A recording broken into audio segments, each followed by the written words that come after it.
नमस्कार, द एक of India news channel में आपका स्वागत है। मैं राकेश नंदलाल। कोरोना महामारी एक बार फिर से पैर पसारने लगी है और कोरोना महामारी के चलते हमने देखा था कि वर्ष 2020 में किस तरह जिंदगी तबाह हुई थी। अब भी कोरोना महामारी पैर पसारने लगी है। कर्नाटक, महाराष्ट्र जैसे राज्यों में कोरोना के नए मामले सामने आ रहे हैं। अंडमान निकोबार द्वीप समूह में कोरोना का अब तक कोई मामला सामने नहीं आया है और इस संबंध में हमने बात की स्वास्थ्य विभाग के उपनिदेशक और कोरोना के नोडल अधिकारी डॉक्टर अभिजीत राय से। उन्होंने हमें बताया कि इस महामारी से फिलहाल डरने की कोई आवश्यकता नहीं है, लेकिन लोगों को प्रिकॉशन लेना अति आवश्यक है, सावधानी बरतनी अति आवश्यक है और किसी भी तरह के अफवाह में ध्यान ना देने की आवश्यकता है। हमें कोरोना से बचने के लिए जो सुरक्षित उपाय हैं वो करना आवश्यक है। खान पान की व्यवस्था जो है, खान पान पर ध्यान देना चाहिए। फिलहाल ना डरने की आवश्यकता है, ना ही अफवाहों पर जाने की आवश्यकता है। नमस्कार सबको। हाल ही के दिनों में मीडिया पे कुछ खबरें आई हैं जिसमें कहा गया कि भारत के कुछ राज्यों में कोरोना के मामले में इजाफा हुआ है। इसी भारत में नहीं, साउथ ईस्ट एशिया के कुछ देशों में भी इजाफा हुआ है। मुख्यतः भारत में ये केरल राज्य, महाराष्ट्र, गुजरात, कर्नाटका ऐसे जगह पे कुछ केसेस ज़्यादा रिकॉर्ड किया गया है। इसके अलावा छुटपुट केस दिल्ली, पांडिचेरी ये सब जगह पाया गया है। और एक जो ओमिक्रॉन की जो सब वेरिएंट थी या डिसेंडेंट ऑफ ओमिक्रॉन फैमिली है, जिसे हम JN.1.1 कहते हैं या BF.2 कहते हैं, ये सारे जो आपका वेरिएंट्स है, ये वेरिएंट्स आके आपको इन्फेक्ट कर रहा है। मैं बताना चाहूँगा कि जो नया वायरस है, ये वायरस एक वेरिएंट ऑफ इंटरेस्ट है, वेरिएंट ऑफ कंसर्न नहीं है। इसका अर्थ ये होता है कि जब वेरिएंट ऑफ कंसर्न होता है मतलब वो पैंडेमिक या एपिडेमिक कॉज कर सकता है, और वेरिएंट ऑफ इंटरेस्ट जब होता है ये क्या करता है कि मामला आते तो है लेकिन जो पैंडेमिक वाली स्थिति होती है, जिसे हम बोलते हैं मरने और मारने की स्थिति होती है, वो स्थिति इसमें होती नहीं है। तब भी वायरस में बहुत सा चेंजेस पाया गया है इसके जो जेनेटिक्स प्रोफाइल में। इसकी वजह से इस पर हमको थोड़ा ध्यान रखना चाहिए।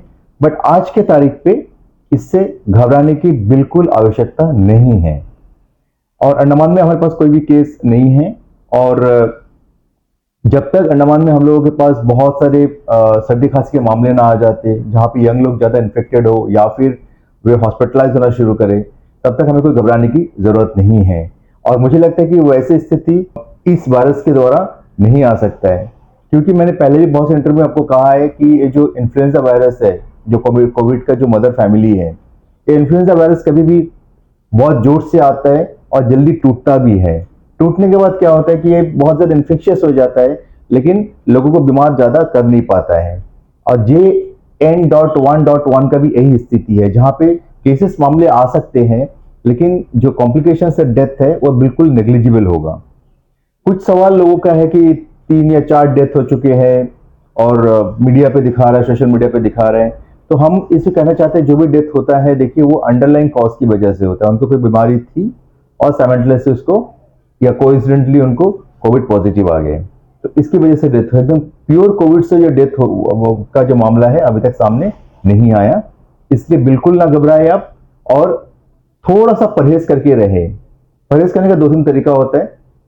जैसे आप अपने को संभाल के रखें, जैसे कोविड में करते थे। मास्क का इस्तेमाल ना करें, अभी भीड़ भाड़ से थोड़ा सा बचे। अच्छा खान पान करें, फ्रूट्स वेजिटेबल्स जो है विटामिन C आप ले सकते हो। एक्सरसाइज आप कर सकते हो। और अगर सर्दी खांसी होता है आपको, तो तुरंत एक बेसिक ट्रीटमेंट जो होता है किसी हेल्थ केयर वर्कर के पास जाके वो बेसिक ट्रीटमेंट स्टार्ट कर दे, जिससे कि कॉम्प्लिकेशंस पे आप नहीं जाएंगे। याद रखिएगा कि अगर डिले होता है तो आपको कॉम्प्लिकेशंस बढ़ सकता है। इसकी वजह से आप जल्दी ट्रीटमेंट ले ले, सिम्टम्स को कम करें और स्वस्थ रहे। स्वास्थ्य विभाग के द्वारा हम अभी इंटरनल अरेंजमेंट्स हम कर रहे हैं, जहां पे अगर कोई भी ऐसी परिस्थिति आती है जहां पे हमें लगता है केसेस बढ़ सकता है, उसकी हम तैयारी कर रहे हैं। SOPs ऑलरेडी हमने 2021-22 से बना रखी थी, उसी को हम लोग रीइम्प्लीमेंट कर सकते हैं। मेडिसिन वगैरह का हम अभी स्टॉक रीचेकिंग कर रहे हैं, बेड्स वगैरह हम लोग रिविजिट कर रहे हैं और हम पूरी बैकअप तैयारी रखेंगे अगर कुछ ऐसा होता है तो। और दूसरा है कि हम जो हेल्थ केयर वर्कर्स है उसके ओरिएंटेशन भी करने जा रहे हैं, जिससे कि कोई भी मामला आए तो वो लोग रिफ्रेश हो जाए इस मामले से कि कैसा इसको डील करना है। लेकिन सारांश में यही बात बताना चाहूंगा कि अब तक कोई केस नहीं आया है।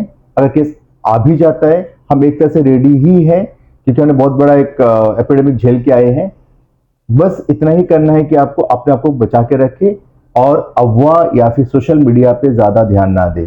सोर्सेस ऑफ इन्फेक्शन इंफॉर्मेशन आप जब लेते हो कोविड के, प्लीज गवर्नमेंट ऑफ इंडिया के कोई भी साइट या मिनिस्ट्री के कोई भी साइट से आप ले सकते हो, ना ही कि किसी सोशल मीडिया साइट्स पे या किसी चैनल के द्वारा। बहुत सारी चीजें जो होती है हिडन एजेंडा होती है, हिडन होती है, जो आपको समझा नहीं पाते उन लोग, इसकी वजह से इस चीज में ध्यान ना दे आप। The eco of India news channel के लिए मैं राकेश चंद्रलाल, नमस्कार, धन्यवाद।